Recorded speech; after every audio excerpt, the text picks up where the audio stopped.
Welcome back, everybody, to another episode, the second episode of the reopen of Random Bracken Battles. I am your host, Mr. Ron. Thank you very much for joining us again. If this is your first time coming back, what I do is I have three. Look how strong I am. Oh, one hand. I have three of these full of all these little movie titles on each one of these little pieces of paper. Every movie that I've ever seen that I can remember, or at the very least, remember how I feel about it. Enough to pull whatever I can to be like, is this good or is this bad? More specifically, is this better than the one that's going to go up against? I have three of those, and I pick out eight of them, and I see which one's the best. And we're going to pick eight more at the end of this episode, just like we did at the end of last episode. And for those who do not remember what the ones from last episodes were, Uh, I'll just go ahead and go in order of. I broke it down into three different websites. I got their average score of three different websites, and they are in order, just like my awesome producer Triska just put at the bottom. Moana, Locke, uh, The Founder, Taken, Supertroopers, A Million Ways to Die in the West, Jennifer's Body, and Jack and Jill. Have no idea why that came up last, but hey, numbers be damned. So, without further ado, let's just go right into it. Nope, the first seed versus the eighth seed. Moana, 2016, incredible movie, versus Jack and Jill. Moana has a Rotten Tomatoes, IMDb, and just one I found, movie ranking database of 95, 76, and 89, giving a grand total of 86.6%. Jack and Jill, Jack and Jill has 333 and a big fat goose egg. I don't know why people just don't give this movie the respect that it should. We have a grand total of fucking 12%. That's why it's number 8. So Moana versus Jack and Jill. Let's just get it out of the way. All right, man. Moana is taking this. I don't need to defend it. I don't need to say a damn thing about it, other than it's a great movie. And I cannot say anything but the exact fucking reverse of Jack and Jill. I don't I really I really really don't understand. I really don't understand what Sandler was thinking. 2 years before this came out in 2011. 2 years before this, we had Grown Ups. And I get it. You know, it's all of his buddies. It's Chris Rock, it's Kevin James, it's Schneider, Spade, and him just having a good time and just fucking off and making a movie. And hey, everybody makes money. We're all together. Our wives are here. Our kids are here. We're all, it's all a good time. I get that. Maybe the product wasn't as good as what it could have been versus some of your other fucking movies, but you know what? Whatever. You're clearly having fun, and we're having fun because you're having fun. I get that.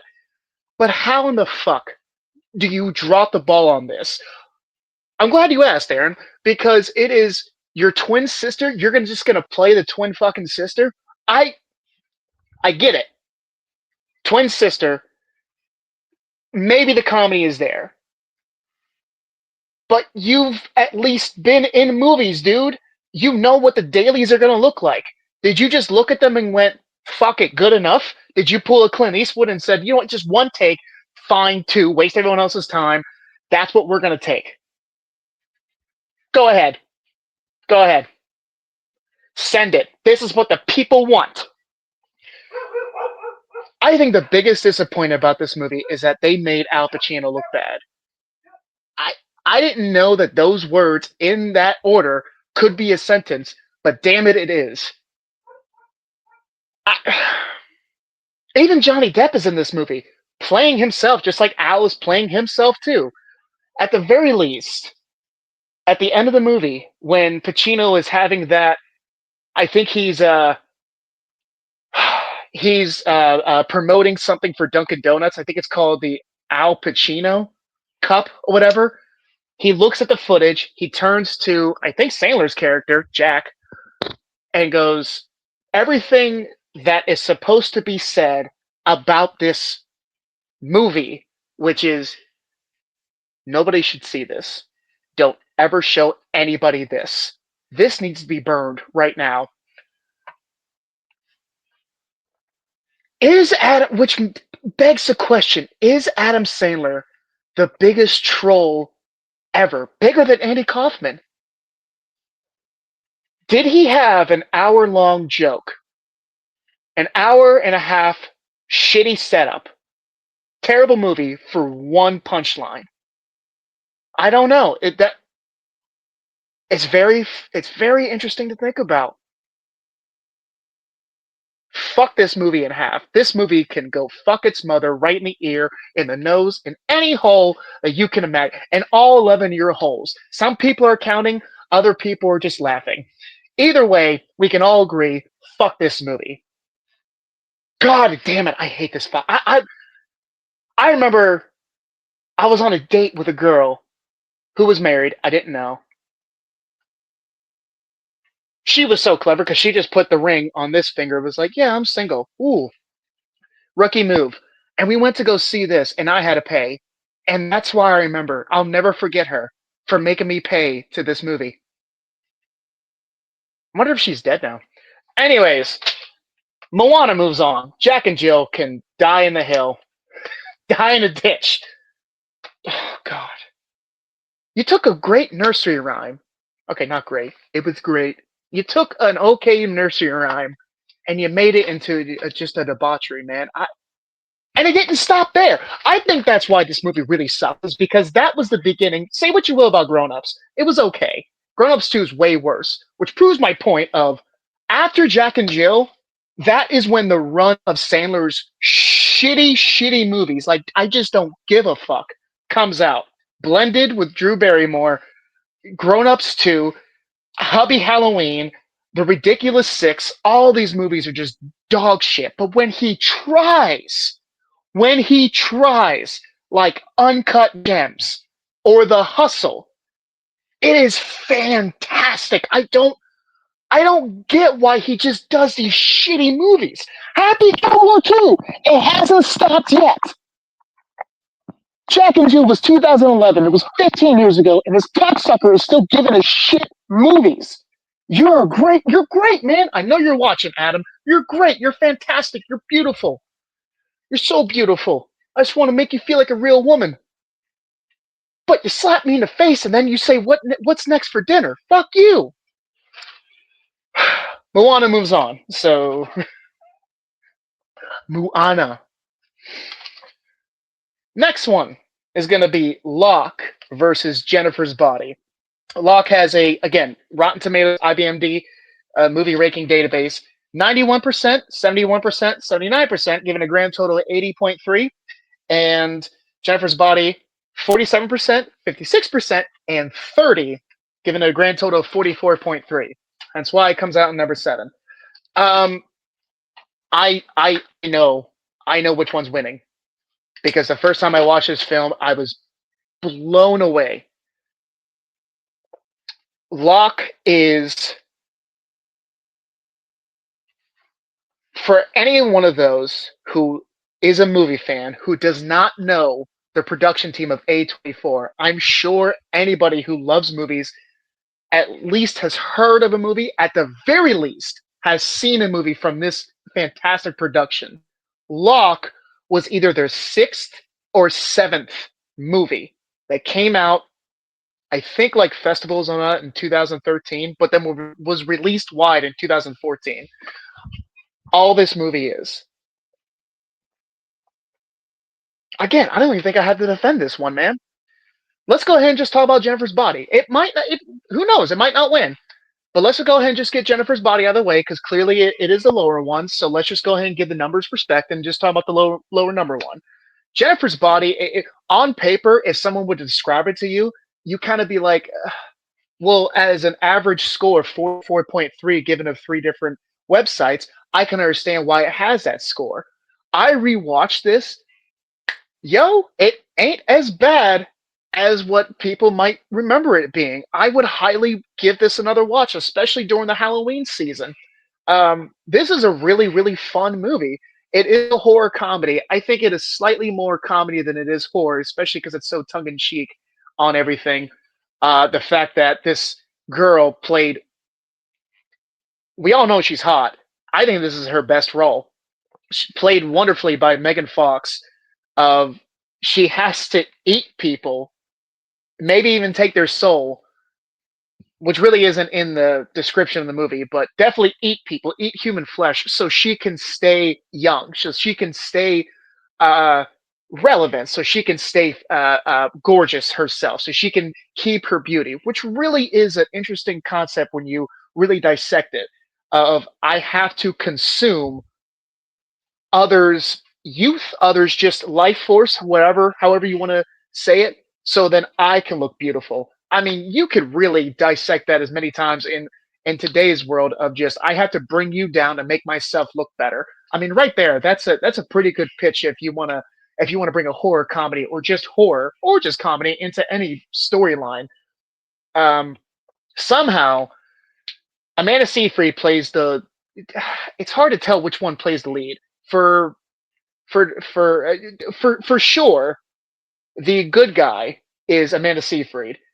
I would say the protagonist, though, you're following Jennifer, even though she's clearly the villain of the movie. It's kind of like a Thanos situation where the bad guy is the one you're following. Um, this movie does something exponentially wonderful, which is making Amanda Seyfried look ugly. And first of all, you put him against Megan Fox. I was just talking about this with Tushka. Like I feel like a lot of chicks, even a lot of guys might do this. So they get a friend to go out, like that's their clubbing friend, someone who is clearly, in their eyes, less attractive than they are, just so they can look better to everybody else. Megan Fox doesn't do that in this movie before she turns evil, but if you want to make any other girl not look as gorgeous, you put up against Megan Fox. That's just the way it is. I mean, she still looks amazing. And this movie came out in 2009. What is that, 15? 15 years ago. Yeah. 17. Math is wrong. 17 years ago, and she still looks banging, man. Uh, this movie came out right around when the Transformers movies were going up. I can't remember if it came out before or after the second Transformers, but clearly she wasn't in three, so clearly on the height of her uh, what's it called part in those big huge movies, anyways. So that was definitely the driving force of it. But yeah, you made Amanda Seyfried look not great somehow, and you buy into it 100%. What happens is they go to a concert. This shitty dive bar shitty band has not even a cult, just an idea of you take a virgin, you kill the virgin, or you do a spell on her, and that's how they're going to have all these riches because a demon's going to take control of their body. Here's the thing, though: Jennifer wasn't a virgin, and the spell flips on itself. The movie also does another interesting thing. There's a line where Amanda Seyfried is talking to some girl in class. This other girl was not at the concert, and Amanda Seyfried is saying that band did this to Jennifer. There was a fire, they did nothing about it. They left, they might have even caused it, and then they put a demon in my best friend. And this other girl is like, no, they helped rescue a dog and some kids. I read it off of Wikipedia, so I know it's true. So there's just another little tidbit of hey, even early days of the internet, people are fucking stupid. They're gonna believe anything that's gonna be on their screen. That's why I'm here to tell you which movie's the best. So I apologize if y'all can hear my dogs. They are. We didn't give them enough crack today, so that's why they're flipping out. They're just you know how it is. Uh, they're like, you're gonna kick off Jennifer's body. How dare you? Uh, well, who knows? I'm still talking about it. Uh, yeah, man. I feel like Jennifer's body is great for what it is. However, it just simply is not as good as Locke. There is a lot going on with Locke that Unfortunately, I don't have to say anything. I don't have to defend. I don't have to make an argument of why Locke is better. We will get there. Uh, Locke is just Locke is fantastic. Locke is, especially as a father and as a man who constantly wants to do better than his past self, or just somebody else who had a big part of raising them in life, which is what Locke has to go through during the film. It really hits home. So that's all I'll say about it. Locke takes the win. Jennifer's Body's great. I'm glad I got to rewatch it. I'm glad I gave myself the opportunity that this show gave me the opportunity to rewatch it because I forgot how really entertaining it is. It is entertaining. That's the best way I can say it. It is entertaining, but Locke, there's way more there with doing so much little, with doing so much less than Jennifer's Body does. One more thing I want to say: there is a line in Jennifer's Body. I would hate myself if I didn't say this. I forget his name. Bill. I'm gonna butcher this last name. I'm not gonna get it right. Flaggerman. I know I'm in the right realm of that. But basically, the voice actor for Patrick Star in SpongeBob plays. He plays a dad of a son that gets killed. I think it's the one that's in the trailer where he's all gothy and punk and emo. Like he loves My Chemical Romance, and Jennifer puts him on a date and then eats him. And then this kid gets put like on a field or whatever. So all the parents and all the cops are in the field. I'm gonna try to do the voice. And this guy's line of just yelling to the world of his his retribution into the ether of whatever did this to his child is magnifico. It's something along the lines of, I'm gonna take your balls off and I'm gonna put it in my door and your balls will be my knocker. And it sounds just like Patrick Star. It is phenomenal. If you're not gonna watch it, at least watch that scene on YouTube. But Locke is gonna go on, so bye bye Jennifer's Body. Uh, pen. All right, so we have going over to the other side of the bracket now.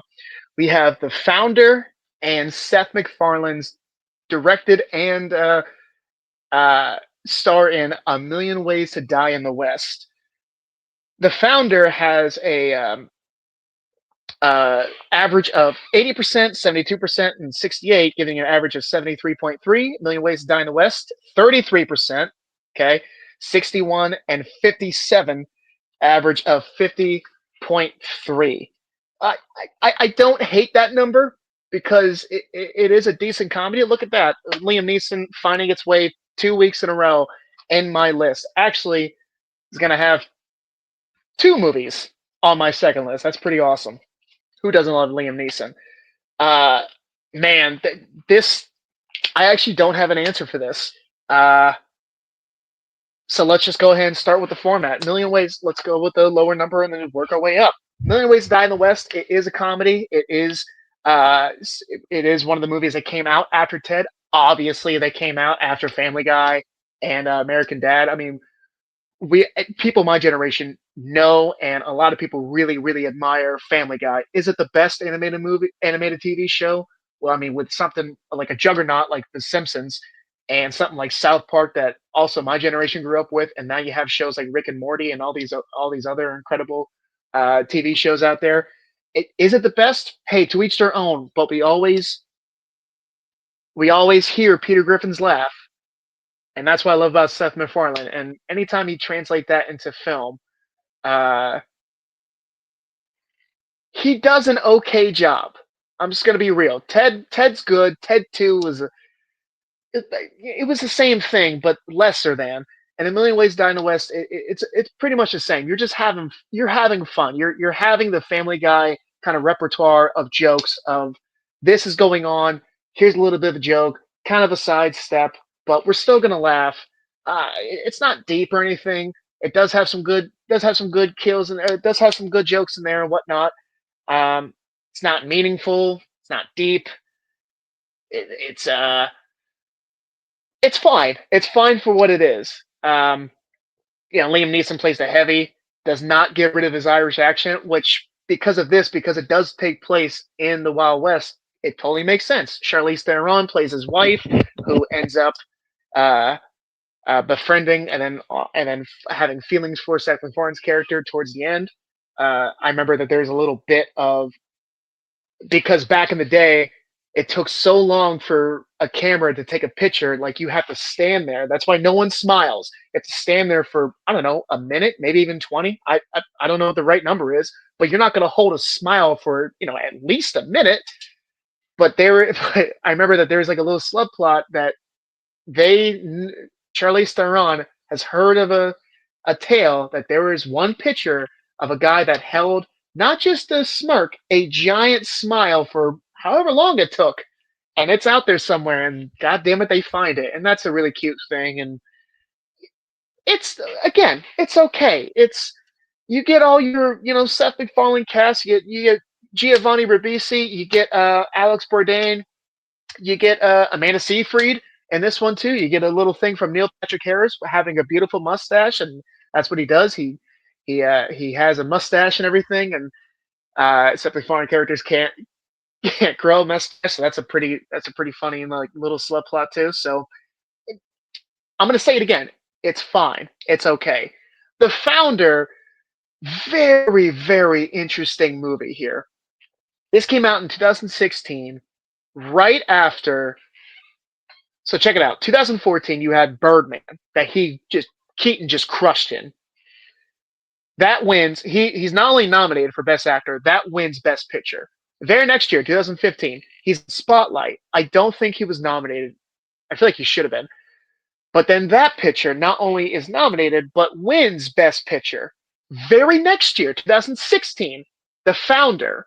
I feel like he is on this trajectory of, dude, it can't be a coincidence that he was in both of this Keaton-sance, Michael Keaton-sance, and he had two great films.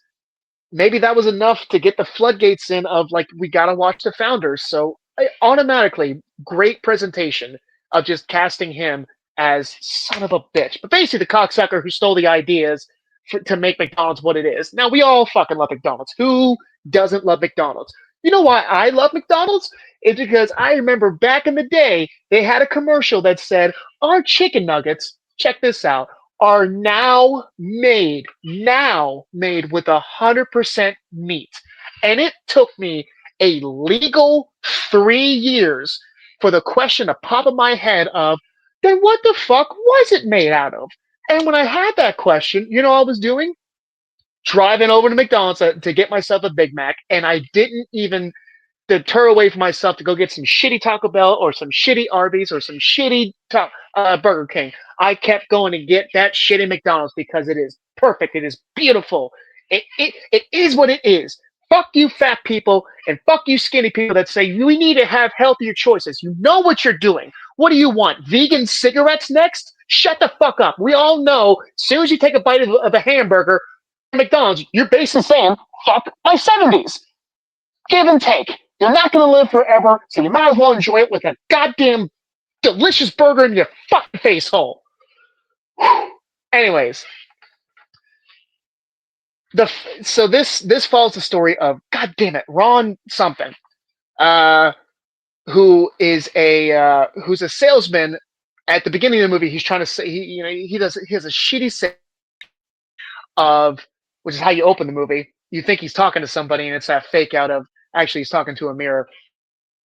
And it's his great speech. And as soon as he is delivering it, he's just butchering it. He's bombing up there of selling blenders. And he's trying to do this, and he's just not. He's probably not going to make, the mortgage payment. Him and his wife, they're fine, but they're not where anybody wants to be. They want to be successful. Who doesn't want to be successful? He doesn't. He can't even glimpse successfulness. All he wants is just to get by. But if something great can come along, he's going to take it for himself. And he proves that by when he goes to McDonald's, and it's a first fast food experience that he has had.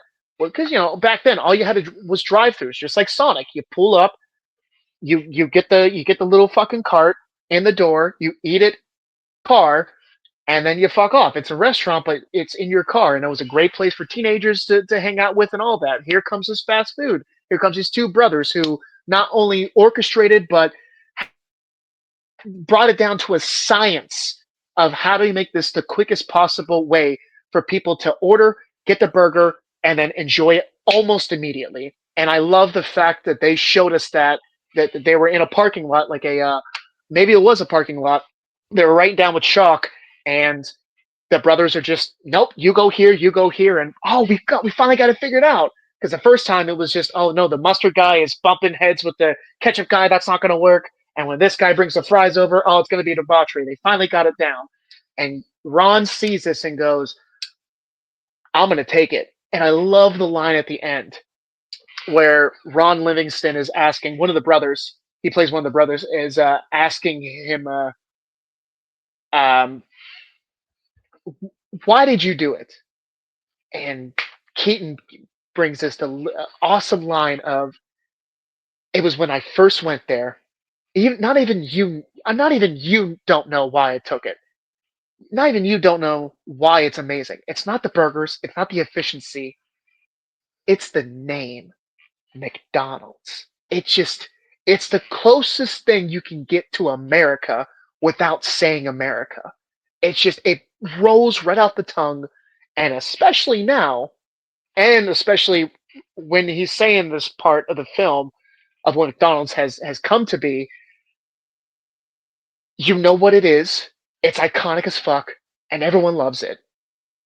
Kind of like how America was back in the 70s, of just this unstoppable force that is just going to keep growing, and it's going to be awesome.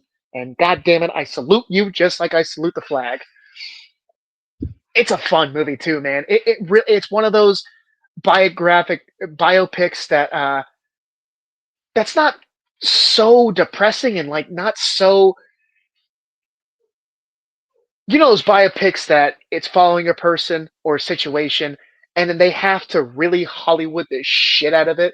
Clearly, they do it in here too. I mean, they form it down. They melt the story of McDonald's down to 90 minutes, tops 120 minutes. So you're gonna have to like amp it up just so the viewing audience can really attach themselves to it. But all the pieces are still there of what you have to know to get from point A to point B. Sometimes Hollywood does this, but just goes way too far. I always refer back to that episode of South Park where somebody just says Mr. Hanky, and an executive goes, "Oh, Mr. Hanky, it should be about a monkey, and Tom Hanks can play his lover." And within a week, it's filmed and being put in film festivals. That's how I feel like a lot of biopics are.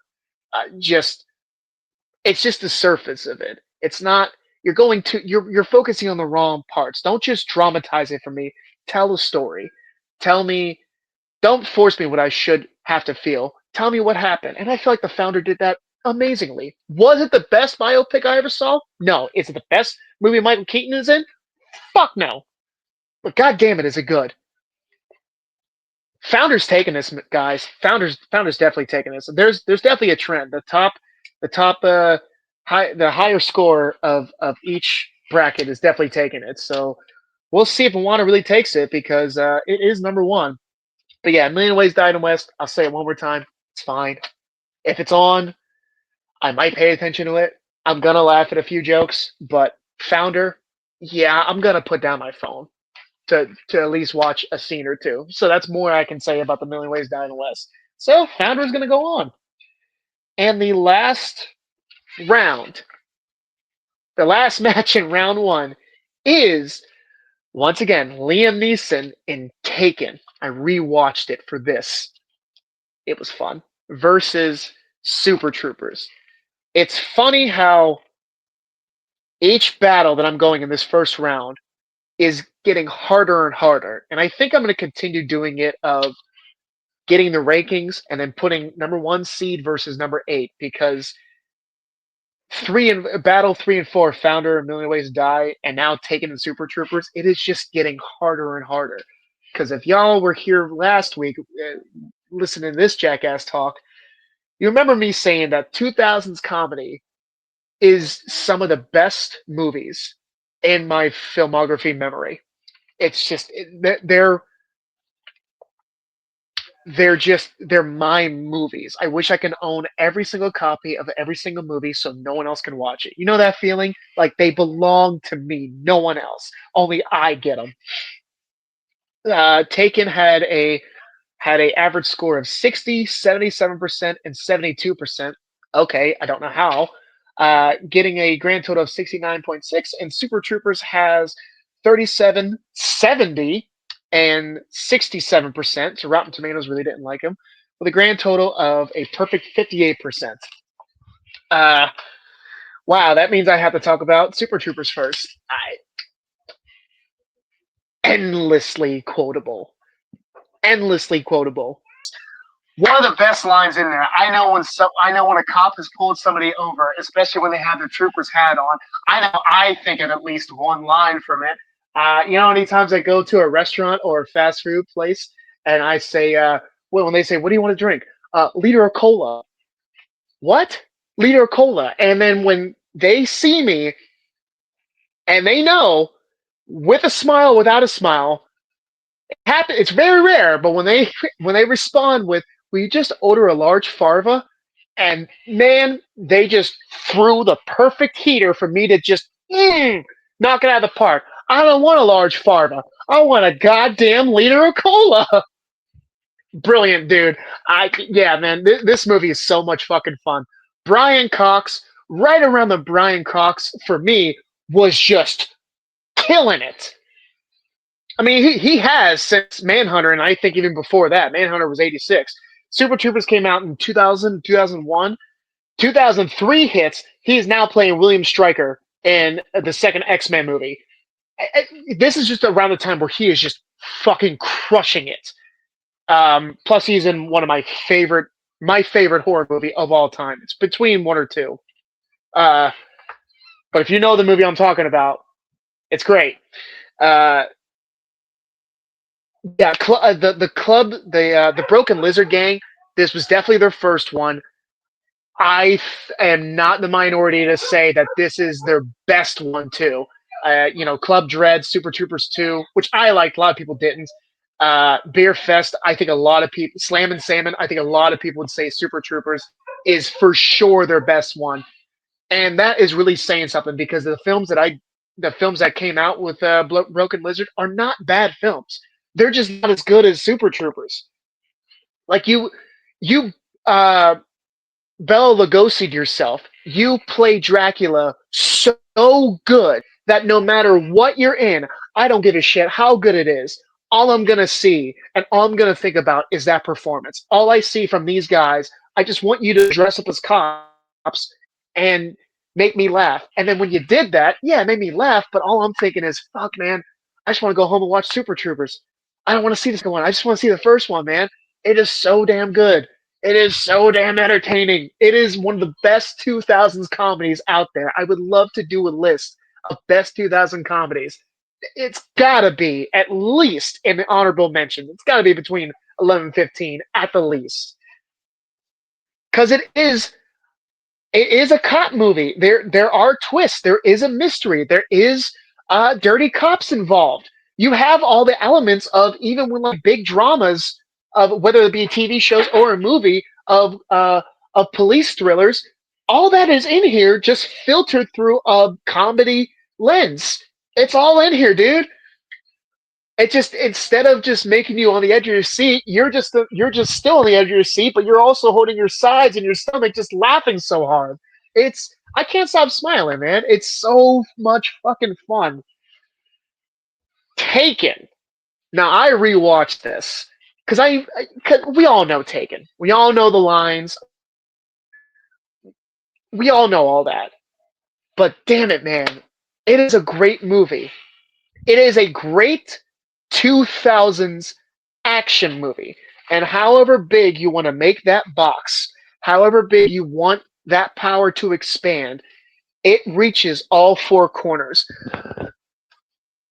And that is a slight against it because it does have its 2000s action score and songs with it. It's very whatever you think of the 2000s action music is going to sound like.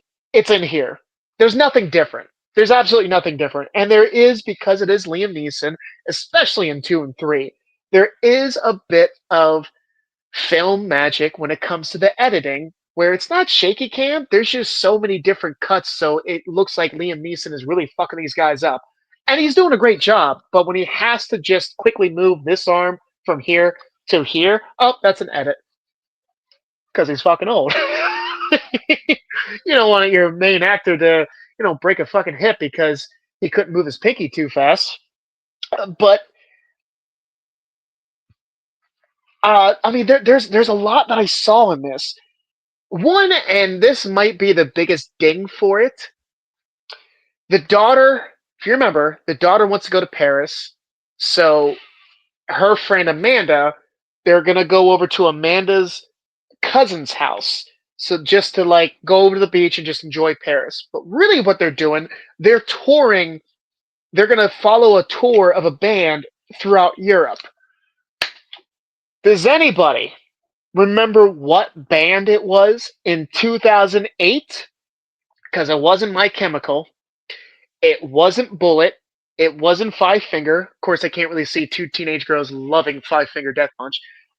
It wasn't, you know, it wasn't, fuck it, I'll say it. It wasn't Slipknot. It wasn't Aerosmith, which at least I can understand that. It wasn't Red Hot Chili Peppers. It wasn't Blink. U2. Let me see that again.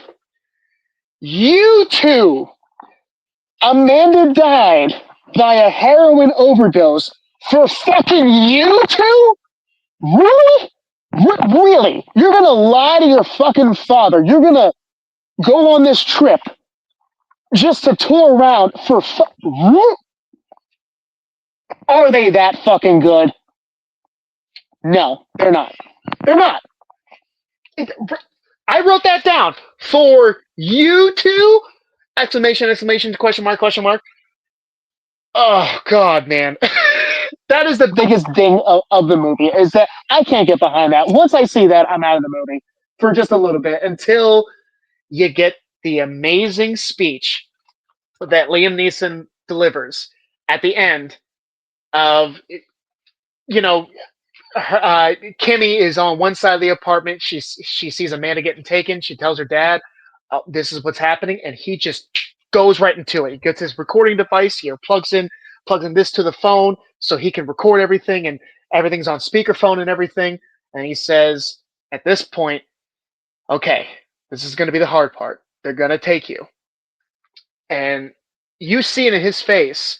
He's stonewall. He's all there of just okay. I need you to think because you're gonna have 10 to 15 seconds. You need to yell out everything that you can recognize about them: tattoos, scars, height, hair color, eye color, everything. Okay, now here's the hard part, and I love this part because he closes his eyes because he remembers, or he has to say to the person he does not want this to happen to at all. They're gonna take you, dude. As a dad, that shit fucking. I felt it this time. This is the first time I ever watched this movie after being a father. And once you hit that transition, you rewatch movies, a whole nother light comes on.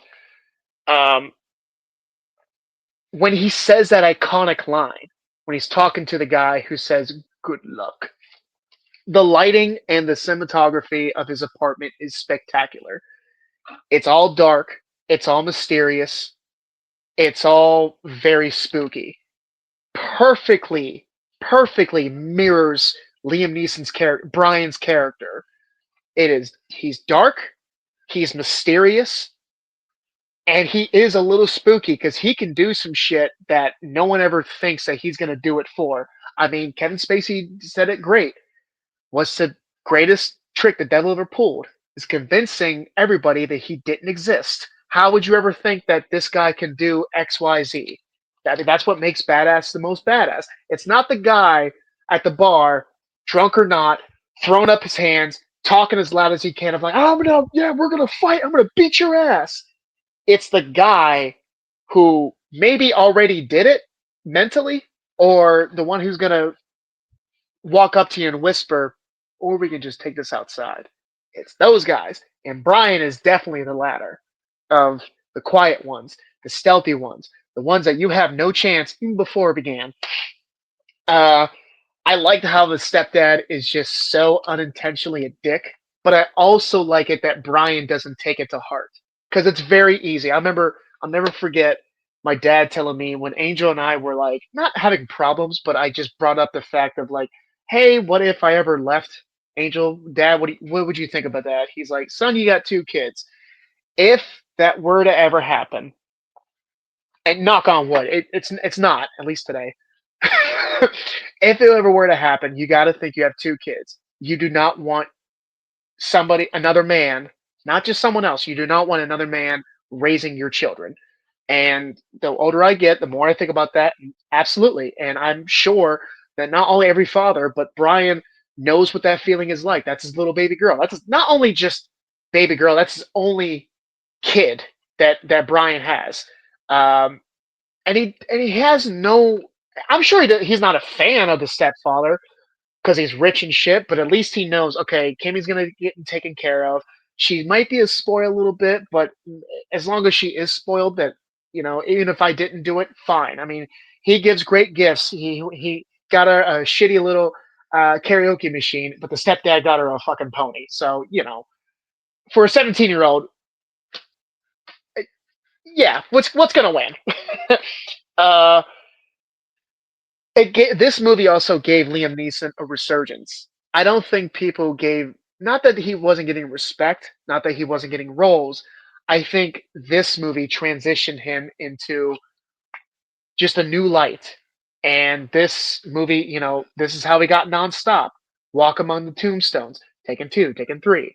Um, all the other, what was that one with the train on it? Like I could just say Liam Neeson in this situation, and if the movie isn't made about him, about that situation, then god damn it, you can definitely see him in that situation, in that story. Um, and he's one of the best, action heroes I think that we have had. Um, when Kimmy is rescued, yeah, it was hard not to cry at this. It was really hard not to tear up.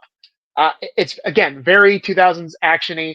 The Sheik or whatever the fuck the fat dude had a knife to her throat, and as soon as he says we can make a boom, Brian shoots him right between the eyes, right in the head, and he lets down everything. He releases all of his guard because he drops everything. He drops all that. I have to do what I have to do to get the job done.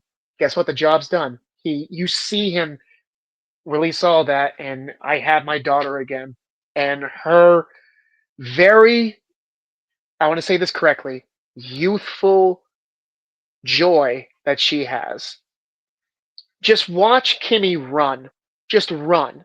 Whether it be towards a pony, towards her dad, towards her mom. This is still a kid. Yes, she's 17. Granted, I'm a father too. Not of any teenagers, but I can understand of this person is still a kid. She still has a childlike mentality.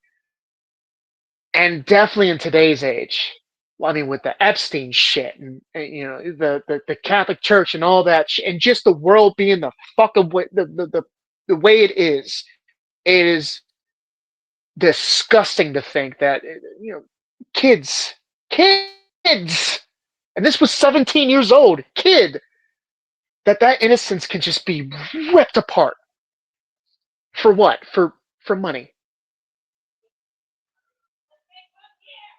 It's yeah, man. It's a lot. It's a lot to think about. But here's a silver lining: that barbaric, insidious thought can give us a movie. Now, I would gladly get rid of this movie from existence if that meant that shit couldn't happen. Absolutely. But the world is the way it is, and because of that, we have this amazing action thriller. that will live with us forever. I would not be able to forgive myself if I didn't say it either. I have a particular set of skills that I've acquired over a long career. So if you return my daughter, there'd be no, I will not pursue you, and that'll be the end of it. But if you don't, I will pursue you. I will find you, and I will kill you.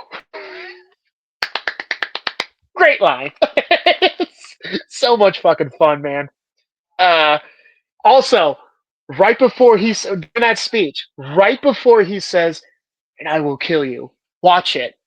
This corner of his mouth twitches just a little, of the faintest smile, as if I want you to do this because I want to kill you. Please don't take my daughter. But at the same time, please, I need this fix. And you just gave me the perfect reason to get back into it. Dude, this is a fucking hard one. I, oh man, god damn it. I think I would have to. Oh my god. Like, no matter what, people are going to be mad. With Super Troopers, not that the plot is dumb or anything. Like, it's dumb all the way around. But it's supposed to be like that frame of you're not taking this seriously. Just just come here and have fun. Whereas Taken is serious, but it goes to serious lengths to get the mission accomplished. So both sides of the coin are just as heavy. I God damn it, I have to nitpick. I have to go with Super Troopers because I cannot get behind that this dumb broad would go through all that and have her friend killed. Definitely sex trafficked.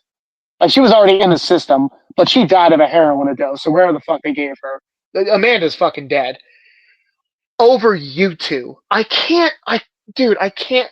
I, Maybe I just hate you two, but I can't get behind that. You went through all that for fucking you two? I think that's a dig. Yeah, Super Troopers is moving on. Wow. Fuck you, you two. Fuck you, Bono. South Park said it right. You are the biggest piece of shit. So yeah, Super Troopers is moving on. We are now halfway done, and we're going to round two, going back to the other side of the bracket with Moana versus Locke. Wow. Um, my kids have ruined Moana for me.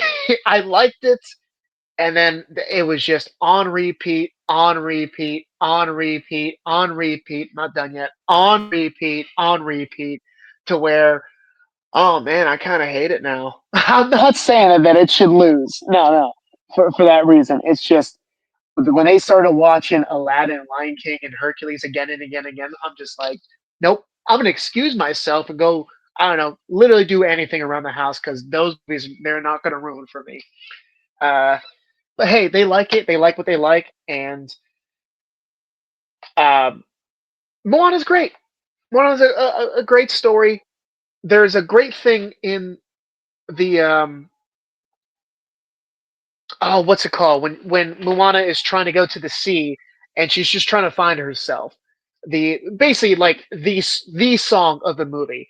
I think it's in the key of G or E minor, like a half a step below when it starts. And then when it gets to the chorus, she's talking about I want to explore the sea, I want to find the sea. When it gets to the chorus, there's a key change. Do you know what the key change is? I'm glad you asked. It turns into the key of C. She finds the C. Once I figured that out, I thought that was brilliant, man. That was just what a meta way for a song. I never saw a song or music go that meta before, and that was beautiful. Locke, though, damn. I'm gonna make this one quick because I know not that I know which. Yeah, I know what's winning. Like I said, my kids just ruined this movie for me. It's great, but I've seen it way too many times that I just don't give a shit about it. You know what I mean? Like I've had chicken parm so many times, I never want to eat chicken parm ever again. Uh, Locke is gonna win. Again, I don't have to defend it at all. It's just that damn good. I'm gonna have to talk about it in the next round because I want to share my ideas for whatever it's gonna go up against.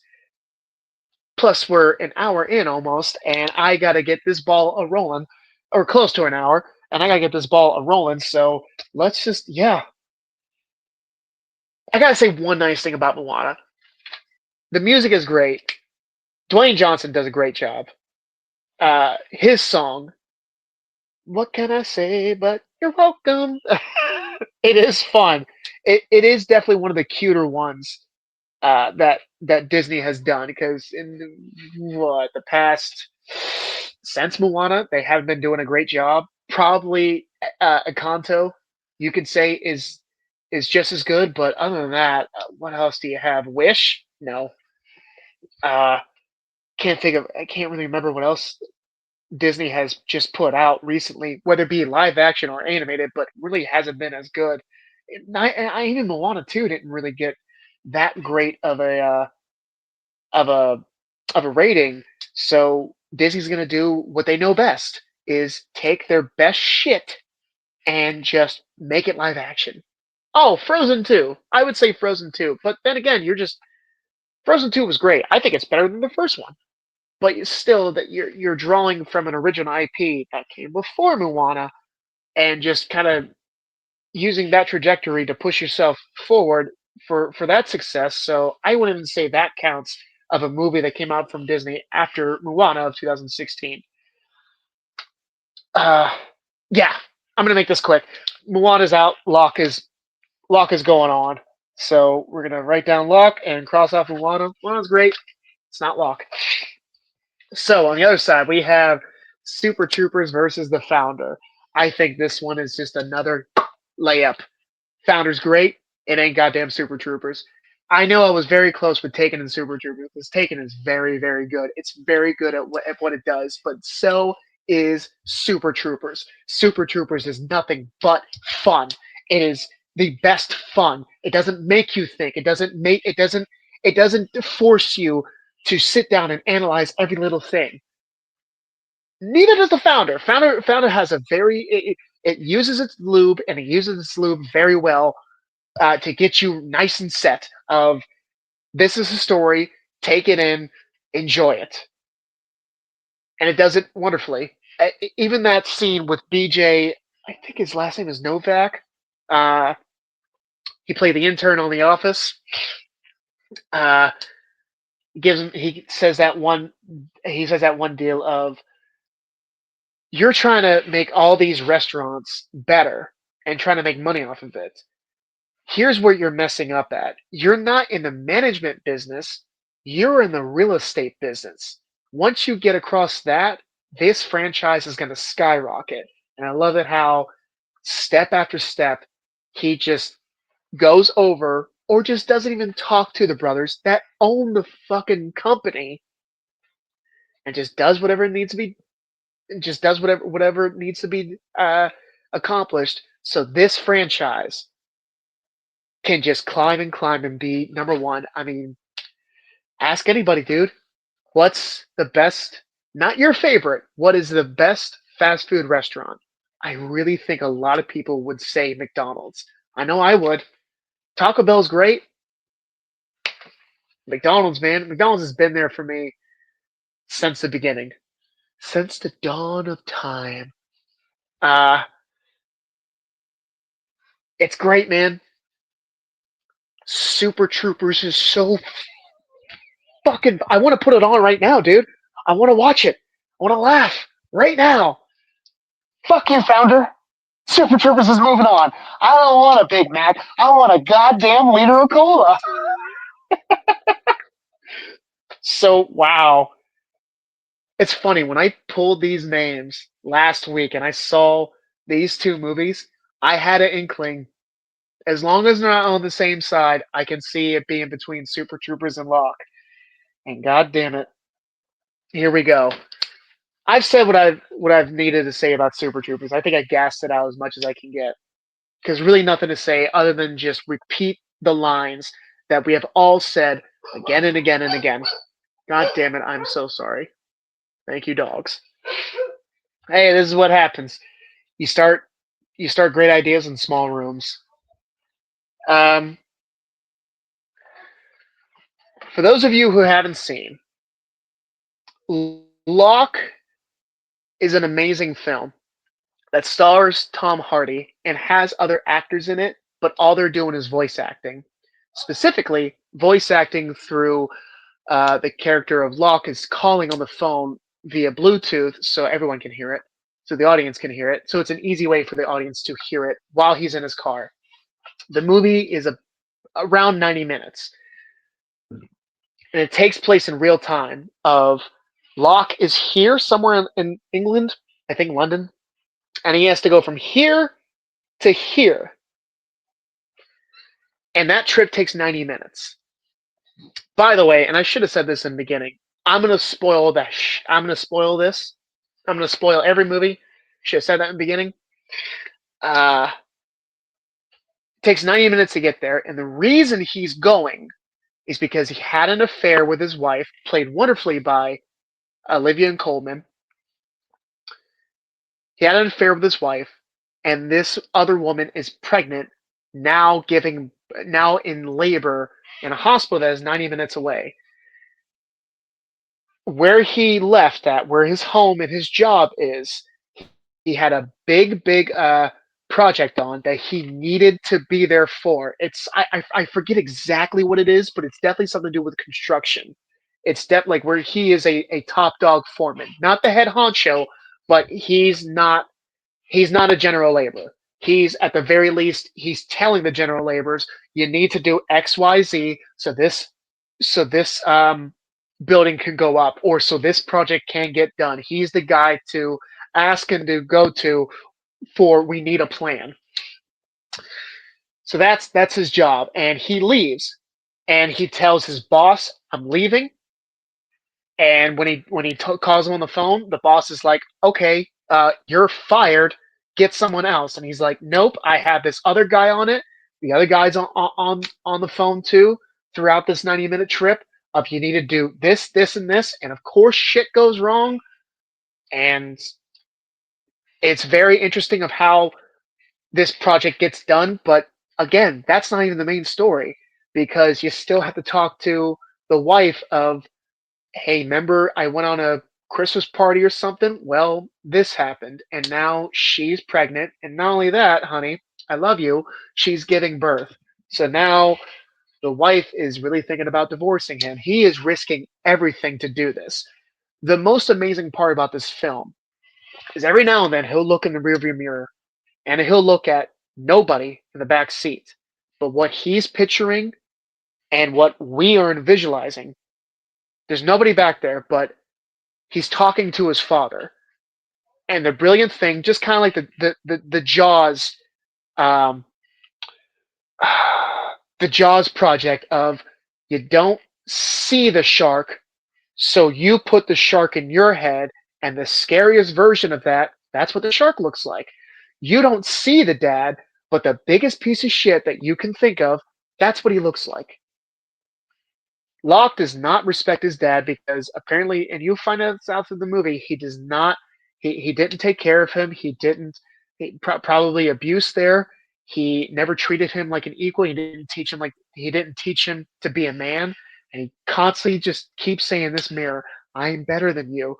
Yeah, my life has fallen apart, but I'm doing what needs to be done as a man that I made life. I fucked up. I have to deal with the consequences. And if the consequences is my life crumbling, so be it. I must do this."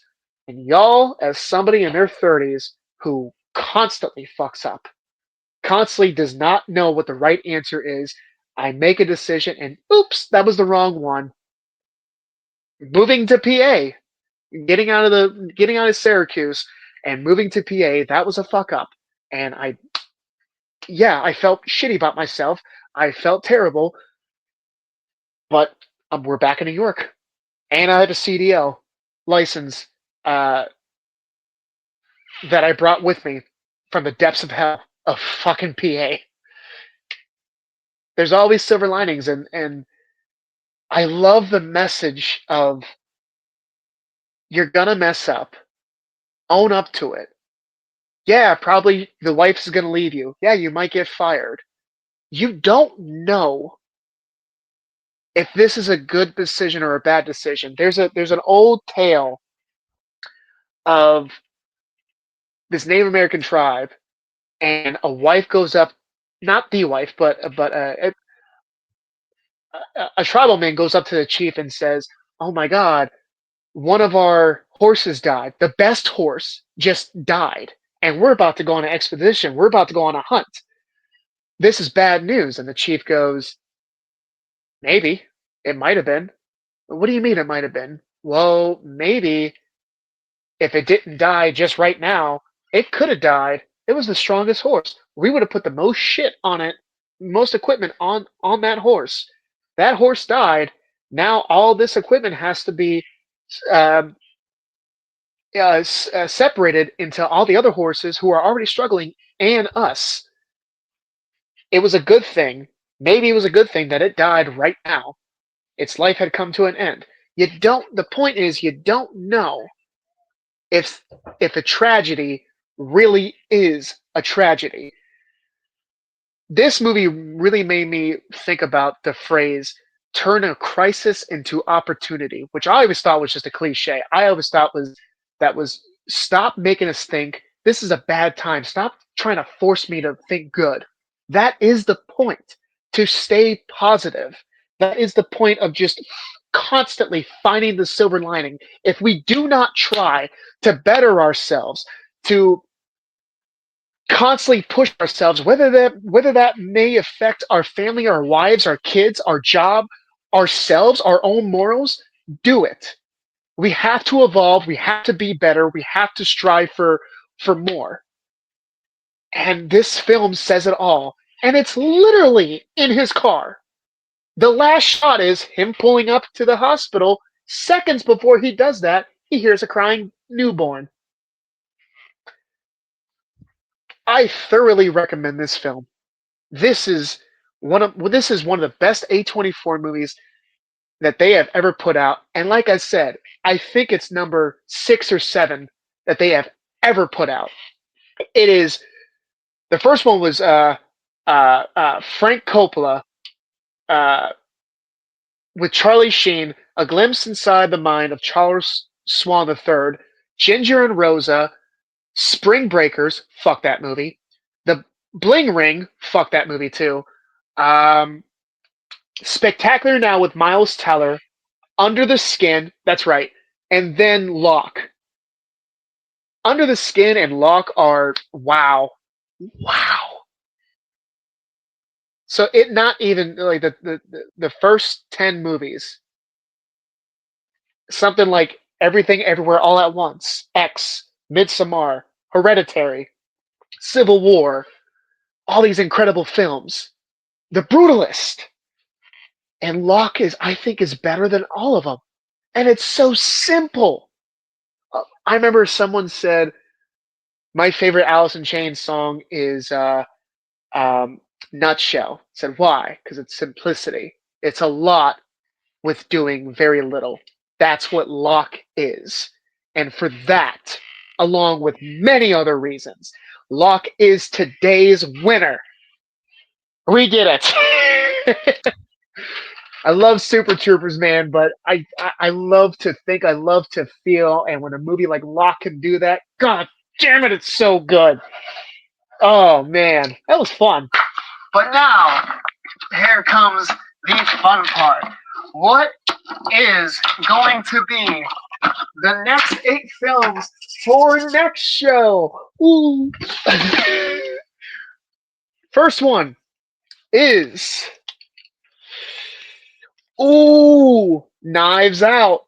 That's a great one because that I could see how it can't win, but it's a great one. But there's definitely some shit in there that like Is it great? We're gonna have to watch. Oh, dude, I have to rewatch this. Man of Steel. I've always said it's the best Superman movie. I have to rewatch that to make sure I still feel that way. Third movie, dude, this is gonna be so difficult. The Usual Suspects. Holy shit, man! This is. Can I just stop? I don't want to pick more. Please have a shitty movie. I need this list to be easy. Yo, fourth movie, The Exorcist. Wow, dude. All I'm thinking of, thank God I have Knives Out, Usual Suspects, and The Exorcist on digital, so I can just watch it whatever. Because remember, we're in my grandmother's house. We're in my wife's grandmother's house. All of our shit is in storage. So either I gotta rent or buy a film, or just pray that it's on streaming somewhere so I can rewatch it and take notes and all that stuff. But these four, dude, I can stop right there and have a 2 hour long episode just on those four. So number five, the fifth movie is going to be. There we go. I mean, it sucks that it's not going to win. I can already tell you right now, but it's going to have an interesting conversation. Underworld, Kate Beckinsale, great fucking vampire movie. Great fucking vampire movie. I can't say it's not going to win because you never know. You never know. So 1, 2, 3, 4, 5. Number 6 is going to be. You got to stop doing this, Fate. You got to stop doing this. I go back and forth if this is the best James Bond movie. It's another Daniel Craig, Casino Royale. Dude, this is tough. 1, 2, 3, 4, 5, 6. I still have 2 more to go. Okay, I didn't pick one. I didn't pick from here yet, so hopefully there's not a fucking juggernaut in here. Okay. Oh, talking about it. I was just talking about it. The Autopsy of Jane Doe. That is between Alien and this. Those two are my favorite horror movies of all fucking time. Wow, I can't believe that happened. I was just thinking about that. God damn it. This is a juggernaut of a list. 1, 2, 3, 4, 5, 6, 7. I got one more. Oh, man. Oh, dude. I'm getting excited. I might have to take 2 weeks to just think of all this. Okay, there we go. It sucks that I said, oh, there we go. It's an okay movie. And the okay movie is The Passion of the Christ. You know, this little, I don't know if you heard about the protagonist, but, it's funny that The Passion of the Christ and The Exorcist are going to be in the same fucking.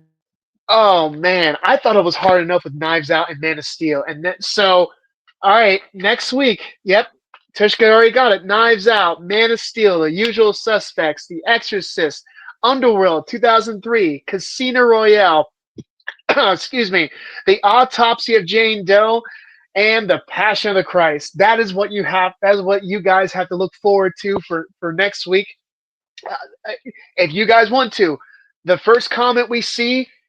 However you want to put these up, however you want to bracket them up, you go ahead. Or if you like the idea of me just getting their rankings, giving the average of them, and then we'll have like a legal seating of this is the best. So here's 1 against 8.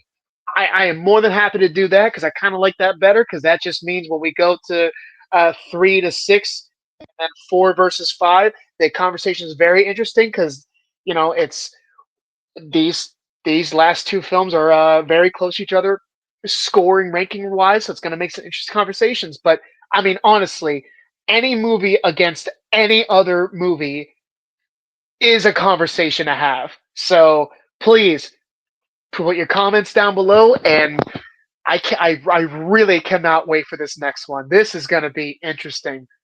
Man, only one. This is Highlander, man. There can only be one. Damn it! Thank you, everybody who stayed tuned for this. And again, congratulations to Locke. I love that film. If you guys haven't checked out any of these movies, please go ahead. Please give this a like. Share it if you can, but more importantly, subscribe to the Ruckus channel.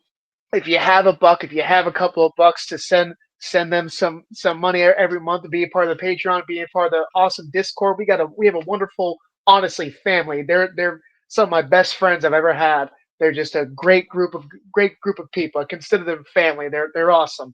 I want to thank Tushka. Thank you very much for producing today.